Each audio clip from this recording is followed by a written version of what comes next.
For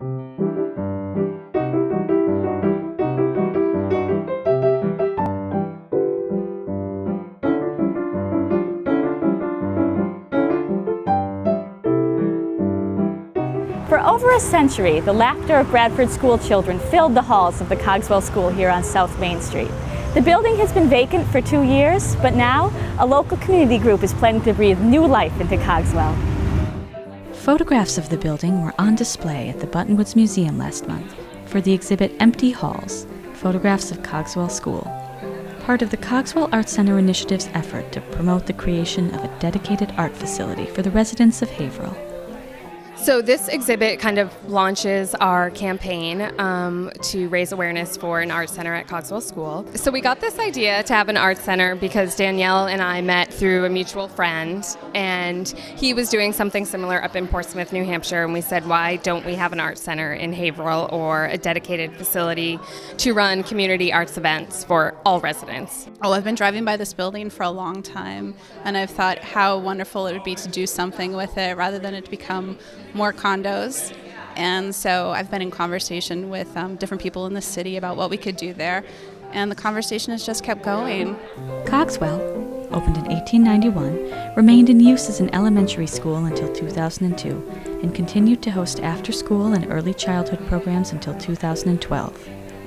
Architect W.P. Phillips designed the building in the distinctive Richardsonian Romanesque style, with arched recesses, cupolas, and a spiral stair tower. You may have noticed that Cogswell is built in a different style than other Haverhill public schools of the era. That's because this was the last public building to be built by the town of Bradford before it was annexed to Haverhill in 1897. It's just filled with beautiful arches from that period of architecture, and all the rooms are painted like you would imagine a school to be painted, and just bunches of desks pulled together and old-fashioned chairs. And it just, after I spent a little time there, it's just, you could spend forever there photographing all the nooks and crannies and all the evidence that a school exists or existed there, yeah. I didn't have any idea of what to do photographically, except that I wanted to find a desk where I would have sat had I been in that school, and I wanted to take a picture of what I would have been looking at.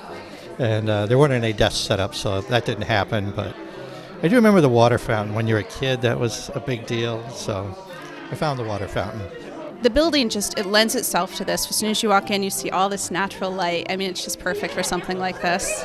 And you can imagine all these children when it was alive, and I love going into the building right now, seeing the possibility. We got notification from the Mass Cultural Council that we received a feasibility and technical assistance grant to study the feasibility of the school and turning it into an art center. It's a matching grant, so we will be responsible for raising $9,000. So with this exhibit, we're hoping to raise awareness for the grant, but also the project, build community support, and launch both the feasibility study of the building and a fundraising campaign. We hope there will be a designated gallery space for community members, for school groups. Education will be its primary focus, so there's 8 classrooms now, and we hope to repurpose almost all of them for classroom activities, after-school programs, adult programs at night, weekend workshops, any arts-related discipline you could think of. But there are also a lot of community arts groups, writing clubs, book clubs. There's Spotlight Theater, who have Experimental Film Festival, these great things happening in our town that don't have a place to go. So we're hoping we can be the space for them and provide a spot to run their programs. The Cogswell Art Center isn't slated to open until 2017, but local residents are already looking forward to being a part of it. I'd love to see it again as an educational or a community building, and I'm really excited about the Art Center. There's a lot of really good things going on, but to have a home that can be the base to really promote all of the artists that are in town. I'm really excited for the Cogswell Art Center. I love doing art.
I'm a professional photographer here in Haverhill, and I live right around the corner from the Cogswell School.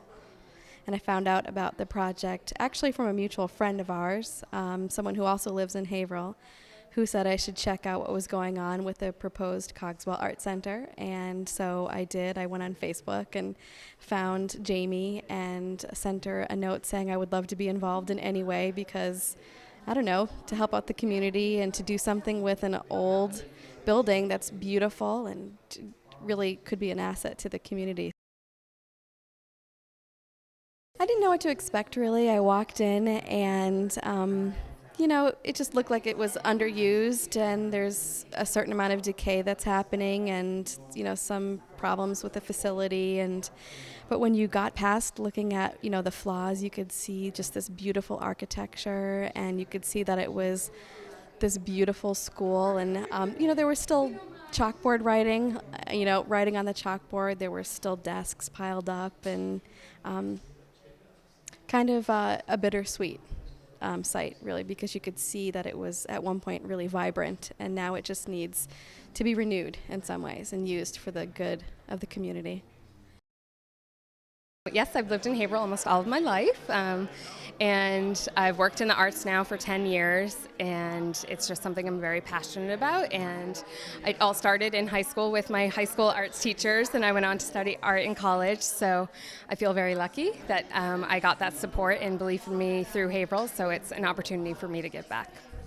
So right now the project can be found on Facebook. We're at www.facebook.com/artscogswell. So we try to keep the website or the Facebook page updated as much as possible, do announcements like this, and support other artists in our town. I know Jaime from, she used to work with me or us at the Addison Gallery of American Art, and she invited me to come to the Cogswell School and take pictures. It was great, and it was challenging, and the exposures were difficult because there was a lot of light and a lot of dark, and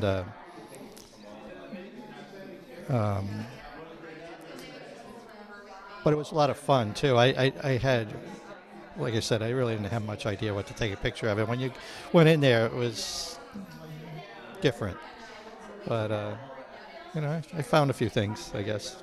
Oh, I just think it's an awesome opportunity.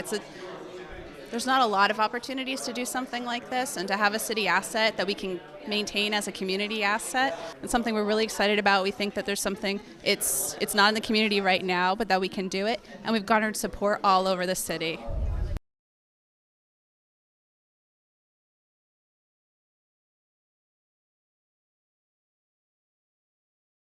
Architect W.P. Phillips designed the building in the distinctive Richardsonian Romanesque style, akin to Boston's Trinity Church.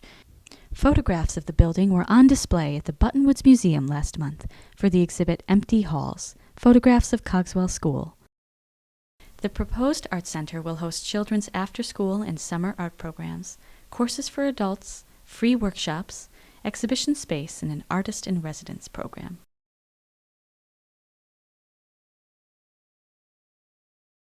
Cogswell Art Center isn't slated to open until 2017, but local residents are already looking forward to being a part of it. Photographs of the building were on display at the Buttonwoods Museum last month for the exhibit Empty Halls, Photographs of Cogswell School.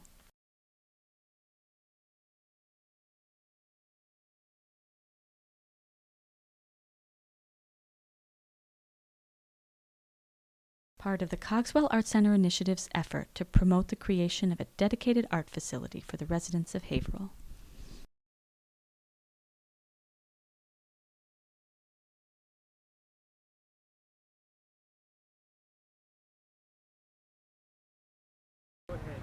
You may have noticed that Cogswell is built in a different style than other Haverhill schools of the era. That's because this was the last public building to be constructed by the town of Bradford before it was annexed to Haverhill in 1897. You may have noticed that Cogswell is built in a different style than other Haverhill schools of the era. That's because this was the last public building to be built by the town of Bradford before it was annexed to Haverhill in 1897. You may have noticed that Cogswell is built in a different style than other Haverhill schools of the era. That's because this was the last public building to be built by the town of Bradford before it was annexed to Haverhill in 1897.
The Cogswell School, opened in 1891, remained in use as an elementary school until 2002 and continued to host after-school and early childhood programs until 2012. Architect W.P. Phillips designed the building in the distinctive Richardsonian Romanesque style, with arched recesses, cupolas, and a spiral stair tower. Photographs of the building were on display at the Buttonwoods Museum last month for the exhibit Empty Halls, Photographs of Cogswell School, part of the Cogswell Art Center initiative's effort to promote the creation of a dedicated art facility for the residents of Haverhill. The Cogswell Art Center isn't slated to open until 2016, but local residents are already looking forward to being a part of it. And do the last one again. The Cogswell Art Center isn't slated to open until 2016, but local residents are already looking forward to being a part of it. Okay, good.